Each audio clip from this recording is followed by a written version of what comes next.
صدر ٹرمپ کا آئندہ 2 روز میں پاکستان میں امریکہ ایران مذاکرات کا انڈیا۔ امریکی صدر نے فیلڈ مارشل سعید عاصم منیر کی تعریفوں کے پل باندھ دیے۔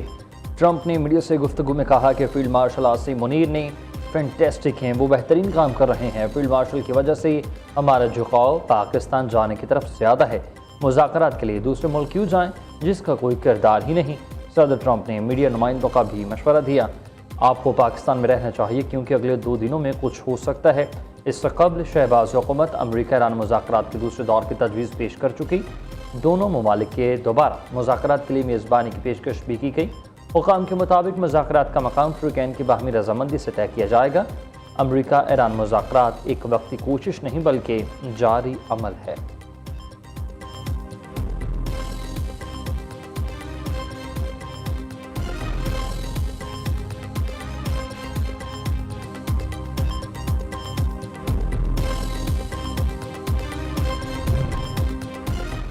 امریکہ اور ایران کے درمیان کسی معاہدے تک پہنچنے کے لیے مذاکرات جاری۔ امریکی عہدیداران کے مطابق تنازع کے سفارتی حل کے لیے دونوں ممالک کے درمیان مذاکرات کا سلسلہ ختم نہیں ہوا۔ امریکی ٹی وی CNN نے بھی رپورٹ کیا کہ کسی نتیجے پر پہنچے امریکہ اور ایران کے پس منظر پردہ مذاکرات جاری ہیں۔ الجزیرہ کے مطابق امریکہ اور ایران کے درمیان بات چیت کا دوسرا مرحلہ جمعرات کو ہو سکتا ہے۔ وائٹ ہاؤس کا ایران سے مذاکرات کے دوسرے دور پر واضح مواقف دینے سے گریز۔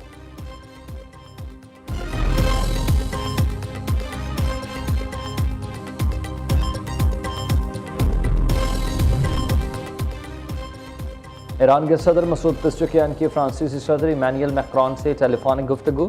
مسعود پزشکیان کا مسائل کے حل کے لیے سفارتکاری کا راستہ اپنانے پر زور۔ کہا اسلام آباد میں ہونے والے مذاکرات حتمی مرحلے تک پہنچ گئے تھے۔ امریکہ کے زیادہ مطالبات کے باعث معاہدہ طے نہ ہو سکا۔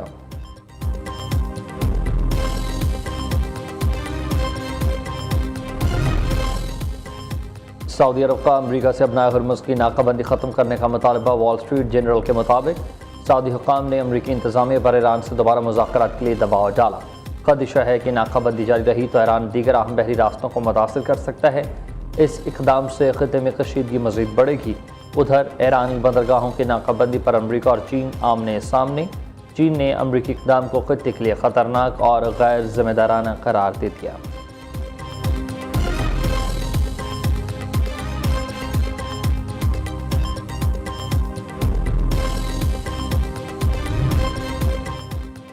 صدر مملکت آصف علی زرداری سے وزیر اعظم شہباز شریف کی ملاقات۔ وزیر اعظم نے امریکہ ایران مذاکرات کے تمام پہلوؤں پر اعتماد میں لیا۔ پاکستان کی ثالثی کے ذریعے حاصل پیش رفت پر بریفنگ۔ صدر مملکت کو آئندہ دورہ سعودی عرب اور ترکیہ سے بھی آگاہ کیا گیا۔ صدر آصف زرداری نے ایران امریکہ مذاکرات کی میزبانی میں پاکستان کی انتھک کوششوں کو سراہا۔ وزیر اعظم فیلڈ مارشل اور تمام ریاستی اداروں کی کاوشوں کی تعریف کی گئی۔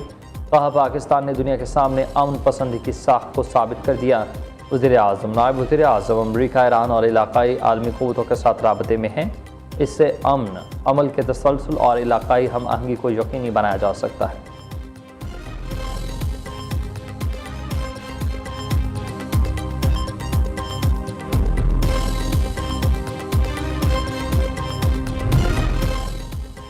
پاکستان عالمی امن کے لیے ثالثی کا مرکز ہے۔ اسلام آباد میں بڑی بیٹھک۔ نائب وزیر اعظم اسحاق ڈار کی زیر صدارت سعودی عرب، ترکیہ اور مصر کا اہم مشاورتی اجلاس۔ چاروں برادر ممالک کا باہمی تعاون کا نیا فریم ورک تشکیل دینے پر غور۔ خطے میں امن، خوشحالی اور معاشی ترقی کے لیے مشترکہ اہداف پر اتفاق۔ اسحاق ڈار کا برادر ممالک کے درمیان تعلقات کو مزید بلندیوں تک لے جانے کا عزم۔ نائب وزیر اعظم سے چین، کویت، کینیڈا، رومانیہ کے وزراء خارجہ کے ٹیلی فونک رابطے۔ خطے کی موجودہ صورتحال اور اسلام آباد مذاکرات پر تفصیلی تبادلہ خیال۔ اسحاق ڈار اور یورپی یونین کے نائب صدر خواجہ کیلوس کی بھی ٹیلی فونک گفتگو۔ خواجہ کیلوس نے اسلام آباد مذاکرات کے انعقاد میں پاکستان کے کردار کو سراہا۔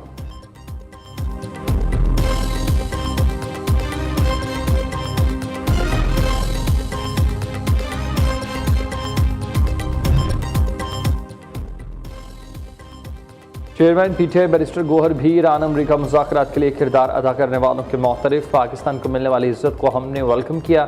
اگلے مذاکراتی دور میں عارضی جنگ بندی مستقل ہو جائے گی۔ بیرسٹر گوہر نے میڈیا سے گفتگو میں کہا پاکستان مزید تناؤ کا متحمل نہیں ہو سکتا۔ داخلی استحکام ناگزیر ہے۔ فی الحال کسی سے مذاکرات نہیں ہو رہے۔ امید ہے جلد بات چیت کا کوئی سلسلہ شروع ہوگا۔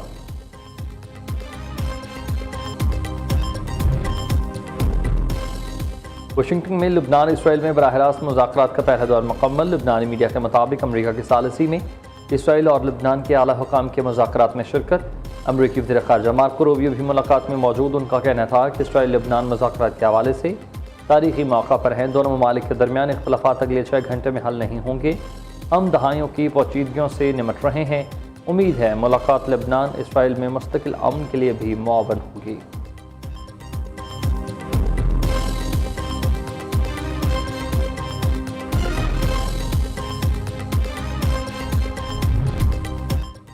وزیر خزانہ محمد اورنگزیب نے مشرق وسطی میں کشیدگی کو عالمی معیشت کے لیے بڑا سپلائی شاک قرار دے دیا۔ واشنگٹن میں G24 اجلاس سے خطاب میں کشیدگی میں کمی، اہم بحری توانائی راستوں کے تحفظ اور پائیدار امن پر زور، IMF پروگرام کے ڈیزائن میں لچک کی حمایت، معاشی استحکام کے ساتھ ترقی، روزگار کے اہداف ضروری قرار۔ وفاقی وزیر خزانہ نے ترقی پذیر ممالک کے لیے IMF سرچارجز کے جلد اور جامع جائزے کا مطالبہ کیا۔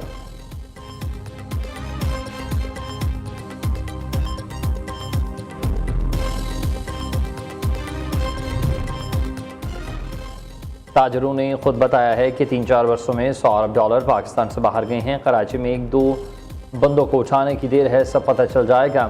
1 یا 2% لوگوں کی وجہ سے پوری بزنس کمیونٹی کو سزا نہیں دے سکتے۔ تاجروں سے درخواست ہے کہ 30% پیسہ ہی واپس لے آئیں۔ بزنس میں آج فیصلہ کریں تو بجٹ سے پہلے $10 ارب آ جائیں گے۔ FIA کے معاملات کو بزنس فرینڈلی کریں۔ وزیر داخلہ محسن نقوی کا فیڈریشن ہاؤس میں کراچی سے تقریب سے خطاب۔ محسن نقوی کی غیر ملکی سرمایہ کاروں کو پاکستان میں سرمایہ کاری کی پیشکش، کہتے ہیں کہ دنیا میں کوئی اتنا منافع نہیں دیتا جتنا پاکستان دیتا ہے۔ وزیر اعظم اور فیلڈ مارشل جو بات کرتے ہیں اسے پورا بھی کرتے ہیں۔ فیلڈ مارشل کاروباری ماحول بہتر بنانے اور سرمایہ کاری کے فروغ کے لیے بھی پرعزم ہیں۔ اس حوالے سے آنے والا بجٹ بہت اہم ہوگا۔ محسن نقوی نے بزنس کمیونٹی کے لیے علیحدہ پاسپورٹ، ویزا سہولیات اور آسانی کا عندیہ دے دیا۔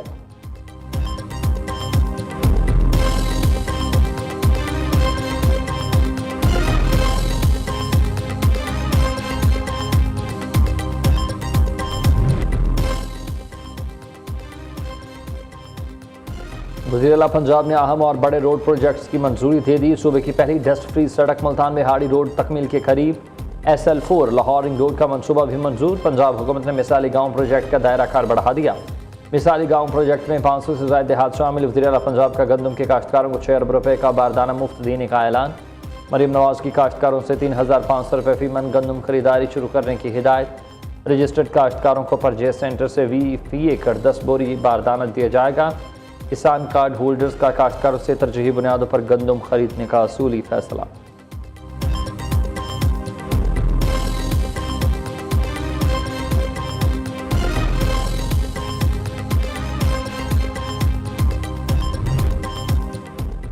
وزیر اعلیٰ سندھ کا محکمہ خوراک کو گندم کی خریداری تیز کرنے کا حکم۔ سبسڈی لینے والے آبادکاروں سے ہی گندم خریدنے کی ہدایت۔ مراد علی شاہ نے اجلاس سے خطاب کرتے ہوئے کہا کہ غذائی تحفظ یقینی بنانے کے لیے تمام ضروری اقدامات کیے جائیں۔